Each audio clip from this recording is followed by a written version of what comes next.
Welcome, persisters. I would say for brothers, but it's obvious. Welcome to anyone who's here and to the community.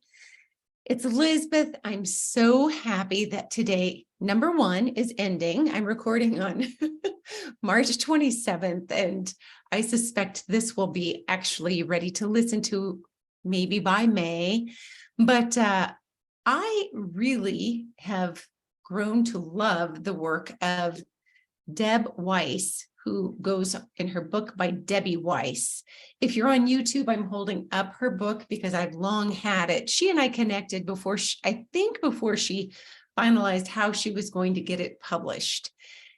Debbie was an attorney who didn't love the practice so much. She was very happily married and married a long, long time when her husband ignored some signs of what later was found to be stage 4 cancer. And so her story about her journey after her husband died is called Available as Is. Debbie had only really, this was the love of her life. For 30 years, she'd been with this same person. And yet he was not exactly forthcoming about a whole lot of things, including his health. He kept a lot of things from her. So can't wait to hear what Debbie has to say, because as a lawyer, I think she probably had more, not only, certainly anyone who loses their loved one is traumatized, but when you find out things about your spouse, when it's far too late, you might say to yourself, why didn't I know? After all, I'm very smart and, I'm a lawyer. Why did I not know these things? So such a good book, Available as Is, a midlife widow's search for love, because life doesn't end when our spouse's life does. So I love that she is going to share that with us. Just for my friends in general, Debbie reached out recently and queried me. I am on a thing called Podmatch. I'll put up the affiliate link at some point in case you want to join. If some of you want to be guests on any podcast or on mine, let's say as an example, I rarely ask people to be on the podcast. This Women's History Month was an exception. But in general, people query me. And anytime a person is thinking about being on the podcast, it's good that they listen to a few episodes, make sure they fit in that podcast theme that their story does, and then get to know the rules and what is it that the podcaster is looking for? What is going to serve their listeners or viewers if they're on YouTube, like some of you are joining me on camera now. So anyway, I don't, even though I know a lot of authors, I don't reach out to them and ask them to be on the show, typically because I can barely get through my days of getting so many different things done. Podcasting is the smallest thing that I do, and it takes many hours a week. So I just don't have time to look for people all that often, but you're welcome to reach out to me. Hop onto my email list at lameredith.com. Jump onto that. You'll see what I'm about, what my speaking and coaching are about, because they're all on the same theme. But I always get to know whether it's my podcast or someone else's. If you're thinking about being on it because you own a business or you have a story to tell, you have a book, whatever it is, I'm sure you'd be awesome. There's just an art to getting a pitch out, as well as what do you do once you've been a podcast guest? How do you maximize and leverage that to create opportunity for the future to connect with the people you met too? So anyhow, that's my little snippet for now. And in a moment, we'll invite Debbie. Thank you as ever for being here. You are always welcome to join my email list or share the podcast, however you do. It's a gift, your time. I don't take it for granted, and I appreciate this support so much. Thanks again. And in a second, we'll bring on Deb. Debbie Weiss, I'm so thankful you're at Persistence U today with me. Thanks for being here. Oh, thank you for having me, Lizbeth. Appreciate it. I was giving you the little introduction about your book, Available as Is, but also just about the journey that you went on, because you lived a life that many of us dream of, which is like that one partner that you have forever. You met as a kid, basically, and you're together for a long time. And then came some changes. And so, I just wanted to hear a little bit about your backstory and your time, your love with him, but also what happened next that created this next leg of your life.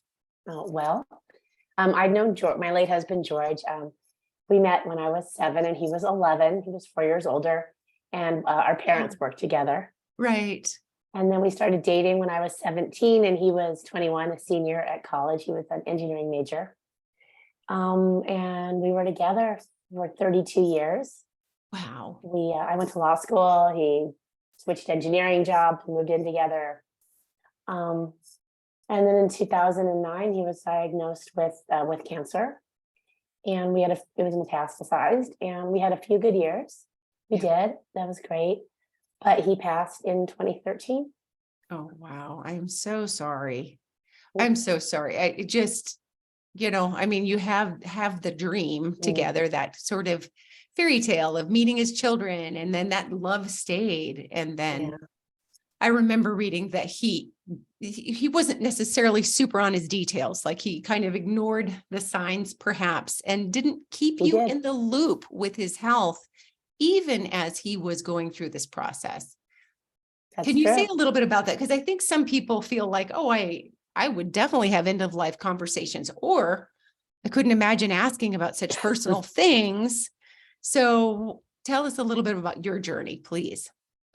Well, it was nothing we'd ever really thought about. When he passed, he was 53. I was 49. So young. I always thought we'd have more time. He was a workaholic. We never traveled. We didn't, he was always on call for work with his product. So, I always figured we'd have more time. And then when he was diagnosed, he was a very, very strong person.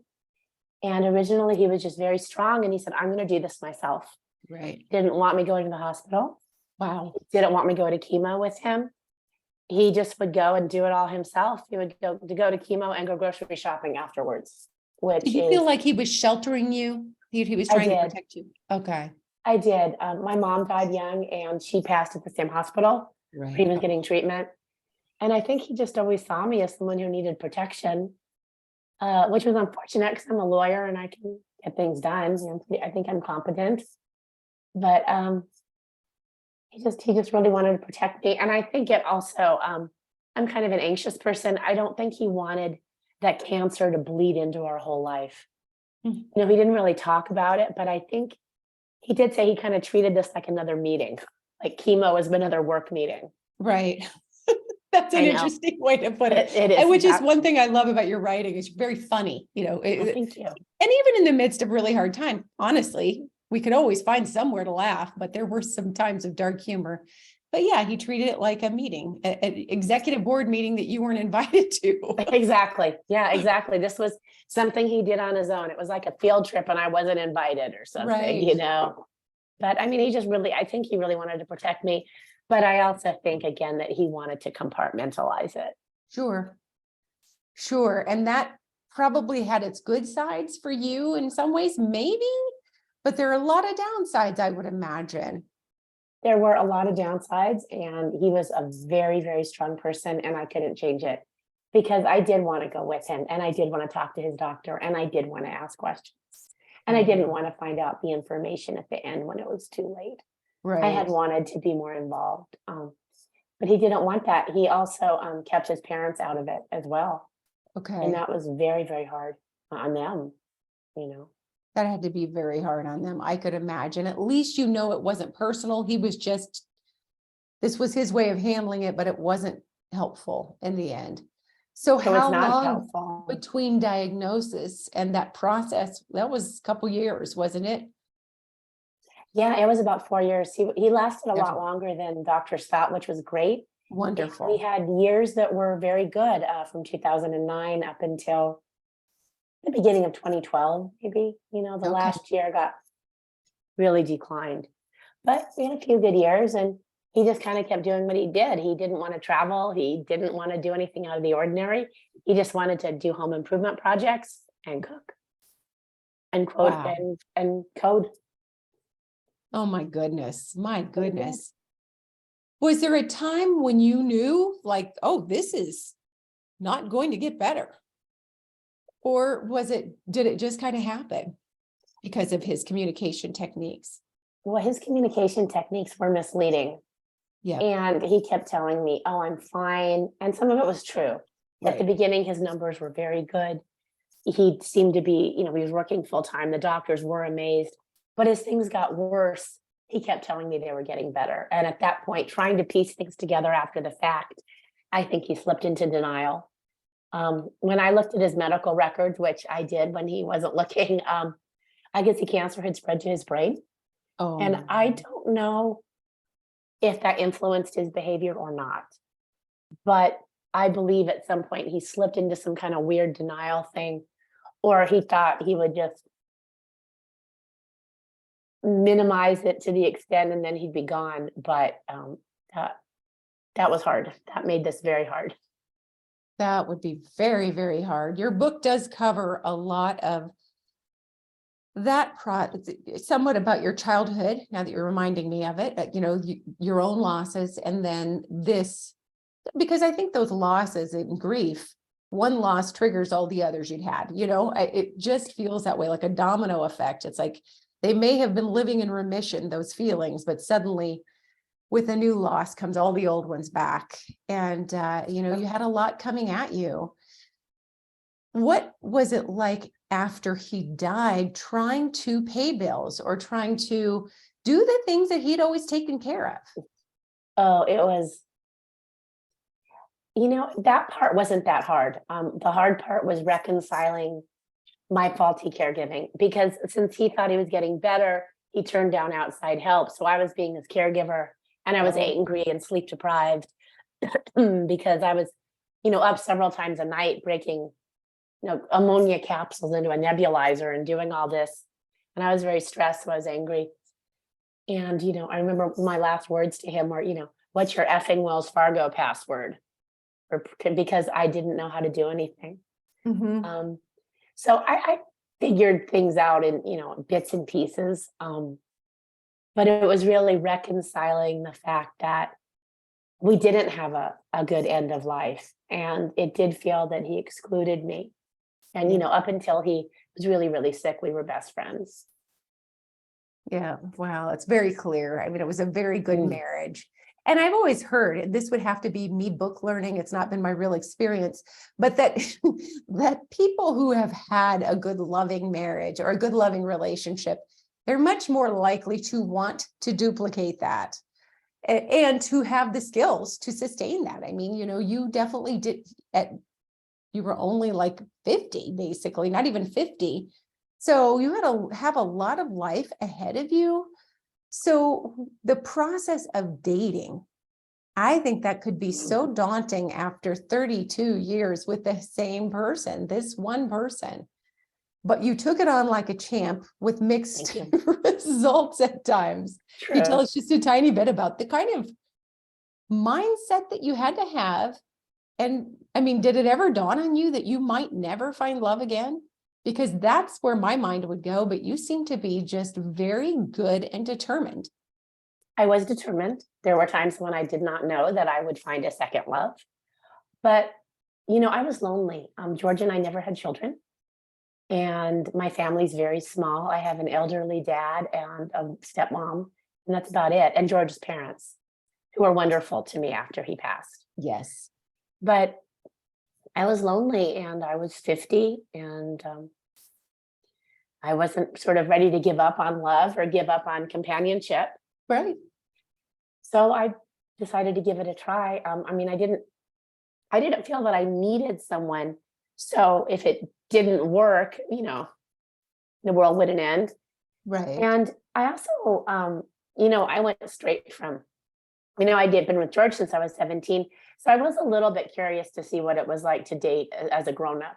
Right. To be that, just, what's that like? What's it like to meet a new person? What is that? What does that feel like? What does that look like? I mean, the whole world had changed so much between when you and he got together and when you started dating. Like, people don't meet organically as much anymore. You know, you had to No, online date, and it's just a different world these days. very And much so. you definitely met some good, bad, and you know, not looks wise, but the ugly. You know, there was the good, the bad, and the ugly in your process. But you kept your chin up and you kept moving forward. Yeah, there were a lot of bad ones. I mean, I'll be honest. I think, unfortunately, that there is a pool of people our age who are not suitable for relationships. I mean, I'll Right. call them recycled people, and they keep kind of going through the apps, and and that, Right. and you encounter them. And I was so naive and inexperienced, since I've been with George since 1981 when I was 17, that my radar was poor. So I had a big learning curve. I think Right. that someone with more experience would have, backed out of a lot of situations earlier than I did. Right. I mean, it could be fun, and I certainly enjoyed your writing about it in the book, but dating can be dangerous. I mean, just to be perfectly honest, dating can be a dangerous thing to do anymore if you're dealing with strangers, and if you haven't had to formulate your radar, as you said. So I'm so impressed. Eventually it materialized, right? It did materialize. About 5 years ago, I met my second life partner, Randall, and I did meet him online. I love it. Fantastic. That's so good. When did you know that you had a story that had takeaways for others? That's a good question. Probably around 2017, Okay. 2018, probably around 2018, because when a lot of this was happening, and when I lost George, about 7 months later, I rejoined an old writing class I'd been to. It was with retirees. I was like the youngest person in the class by about 20 years, 30. And it was fun. And I was writing just little vignettes and dating. So what was nice is when I got to be more serious about the book, I had things written down. They weren't good, but they were recollections. Like, I could remember overbite, conch bell, and cowboy boots or Right. whatever. I didn't have to recreate it. And then in 2018, I went back to school for my MFA, and I wanted to use the book, and I saw that it really needed to be better, and it needed to be deeper. And that's one of the things about an MFA is, when you get your stuff workshopped, everybody's going, go deeper, more interiority. We can't tell what the narrator's thinking. So that's kind of a way in. Good. I have heard mixed reviews for for our non-writing friends who are listening. MFA being the Masters of Fine Arts, some people will say it hamstrings their creativity, getting, all those techniques. But I think that sounds perfect. Having people prioritize workshopping your work and getting all the diversity of opinion, that sounds really wonderful. Good for you. Was it healing? Do you think, like when you have other friends who've lost a loved one, would you say that writing could be healing? I've taught writing, and but I've taught it, excuse me, to like a few older folks, like recollections for grandchildren kinds of Mhm. things. I think writing can be healing. I do. I think what's hard is separating maybe writing for your own enjoyment for your kids versus writing at a level that you want to be published and Right. focusing on craft. I think if you think about craft, like if I thought about, I'm not good enough to write this, it never would have worked. So I think, yeah, it is cathartic. But then if you want to go to the next level, that's a whole different thing. And at Right. that point, you even have to throw out some of your catharsis so that you have something more readable Right. or I remember entertaining. going to my first writers conference, and the agent said, I solicited an agent, and he said, within about 2 minutes, we need to know, what is your story and why should anybody care?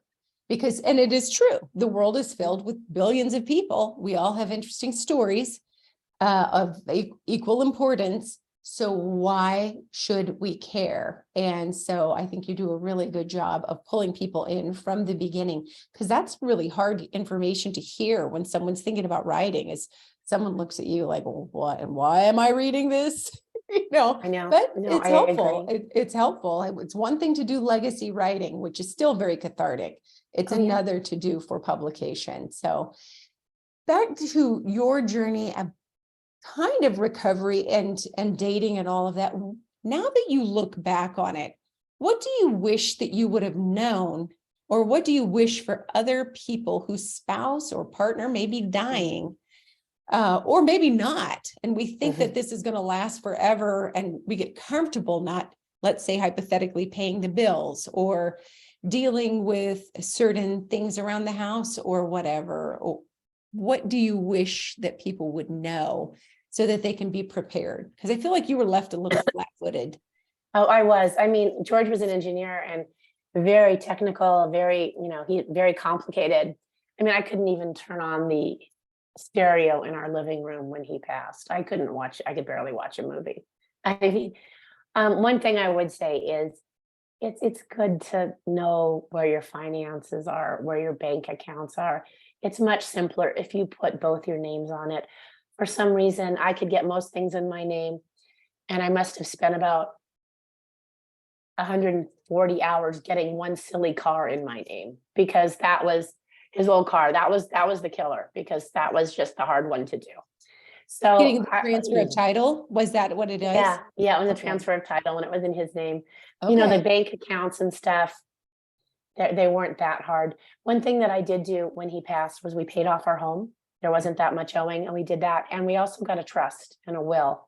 And that's good, because then you fund it and it's much easier. But I think it's better to have things in your name and have a basic understanding of how things work, which was not my strong suit. Well, now it is.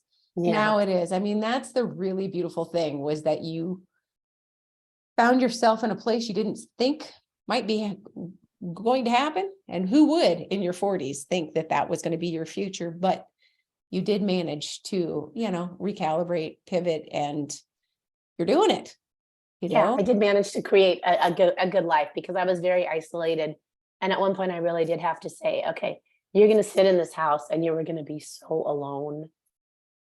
I could pay the bills, I could garden, but it was like, how am I going to be with people? Right. How are you going to connect and build a social support network? And now you have a whole bunch, right? Through writing and other things that you do. You don't just have a partner that you love very much. You have, in addition, a whole life. Yeah, writing groups. I really got into hiking, which I really recommend if you find yourself without a partner unexpectedly, and weekends are so hard because everybody, all the couples go hiking. Hiking is good. Good. That sounds really good advice. Did you join any groups? Remind me of grief groups, anything like that? That wasn't so much for me. I didn't really find anything, but also a lot of those things met at night. Okay. And they were a little further away. And when George died, I really didn't have the wherewithal to get myself a lot of places. Okay. Yeah. I did a yoga studio, a car group, because they had weekend breakfast mornings. I love it. There really wasn't a grief group that presented itself, but I do think it's a good idea. And I did get grief therapy, which was helpful. Good. I think grief therapy is really good. Excellent. I just think it's wonderful that you understood pretty early on, you were going to have to build community like no other, you lived in a little cocoon with your husband, and it was wonderful, but not having those other people outside of family, it can be a really crushing thing. And I've read can reduce your life expectancy if you don't have good, solid supports and connection. And so you immediately got on the business of developing community, which we all need. And look at you now. I love it. Thank you. Fantastic. Well, I so appreciate you being here. Now, what are you working on next? I might be doing, actually, I probably am going to write about my father. Okay. He's very interesting. He's a nuclear physicist, and he was doing some of his work at a time that's very interesting in physics. Not that I understand anything about physics, but he was very interesting. And, he was a single parent to me in the 70s when my mom died. Wow. And that was a time when men didn't do that. And he and I grew up together, like a pair of kind of kids. Right. And I just think that's neat. And he's still with us at 92 and a half. So I'd like to capture some of his memories before it's too late. Oh, I think that's beautiful. That's beautiful. And you also blog. I love where can people find your ongoing writing in addition to available as is? Because you write a wonderful and very funny, but sometimes sad, blog. So let the listeners know, please. Well, the best place to find me is my website, Debbie Weiss Author. It's pretty intuitive there. Also Facebook, Debbie Weiss Author. Instagram, Debbie Weiss Author. I just started blogging again because I write on Medium for fun. I actually have something in the Huffington Post coming out in a few weeks. Which I'm Wonderful. excited about. But yeah, if you find my website, that'll tell you about my book. It'll give you the first chapter of my book if you'd like it. And you can see all my blogging and stuff over the years, which is pretty terrible when I first started writing. So it's probably helpful for fellow authors. You can see that you can improve. That's right. Because I think that's one of the most important things is not to take off the shiny or the things that don't shine, same with the podcast. Like first few episodes of this podcast were horrifying, but fun. And I'm just learning and I'm still learning. And we're all in that spot. I think it's really important to show people that, hey, this didn't start out elegantly, but look how your blog improved over time. And, very beautiful. So I like it. And I think I've had friends who've read your book and I feel like it really, for someone who's gone through a big loss, can really strike a chord and give a lot of hope about the future. And that's so important because you kept on living, even if it was very difficult for a while, you kept moving forward with a vision of what you wanted. And I think, yay, celebrate that with you, Debbie. So thank you, Debbie Weiss. And thanks for letting us know where to connect with you. And I hope you'll come back when the book about your dad is launching. I'd love to. Thank you so much. Thank you. Thank you.